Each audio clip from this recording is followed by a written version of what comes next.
السلام عليكم ورحمة الله وبركاته. حبايبنا عاملين ايه؟ وصفتنا النهاردة سهلة وجميلة وبسيطة جدا وكلها في متناول الجميع، وسهلة جدا وموفرة. العيش الشامي البيتي الجميل اللذيذ، مش قادرة اقولك على طعمه كان عامل ازاي.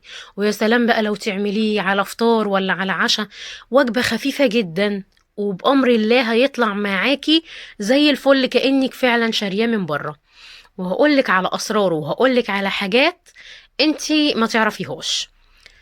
تعالي بقى نجيب كيلو دقيق. هقولك كيلو دقيق، مش هقولك كوبايتين ولا 3، علشان انا واثقة من الوصفة بتاعتي. هجيب كيلو من الدقيق، هحط له 3 معالق من السكر، وهحط له كمان معلقتين من الخميرة، ونص معلقة من الملح، ونص معلقة من البيكنج باودر. وبعد كده هقلب المكونات الجافة كلها مع بعض، وهنزل بنص الكمية من المية بس بالتدريج. هنزل بيهم كوباية، انا جاي اخدت معايا كوبايتين ونص من المج الكبير. هنزل بيهم بالعجينة واحدة واحدة، وبعد كده هخدم العجينة وعجينها. طبعا اللي عنده عجان هيسهل عليه، اللي ما عندهوش عجان هيعملها كده على ايده زي ما انا عملتها على ايدي كده. وبعد ما اخلص العجينه هبتدي ان انا احط لها معلقتين من الزيت. ايوه العجينه هتتقطع معاكي في الاول، لكن بعد كده هتلم وايه هتدخل العجينه، هيدخل الزيت جوه العجينه كويس جدا. بعد كده هنسيبها في دولاب التخمير او في الفرن زي ما احنا متفقين. بنحط العجينه بتاعتنا في الفرن بعد ما بندفيه.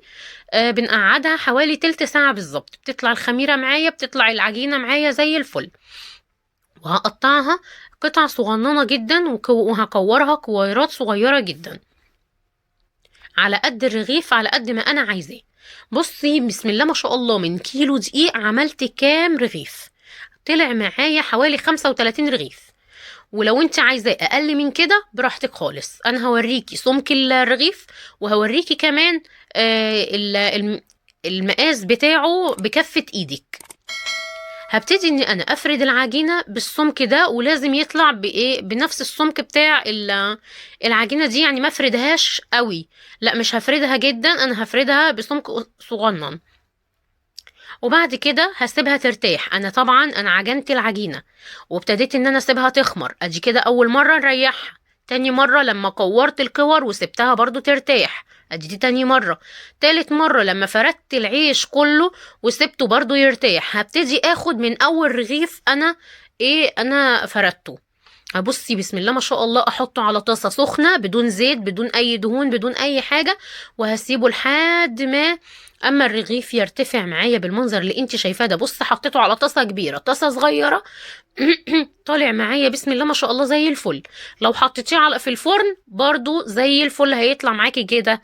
يعني تسخني الفرن فوق وتحت يكون سخن جدا، الصاج معاكي يكون سخن، هتحطيه على ظهر الصاج هيطلع معاكي زي ما انت ما شايفه.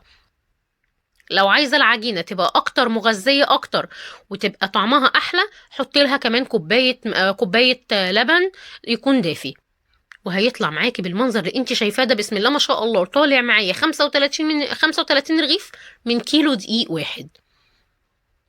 بصوا طالع كمان جميل وكبير. لو عايزاه صغير، لو عايزاه أقل من كده هيطلع معاكي أقل من كده.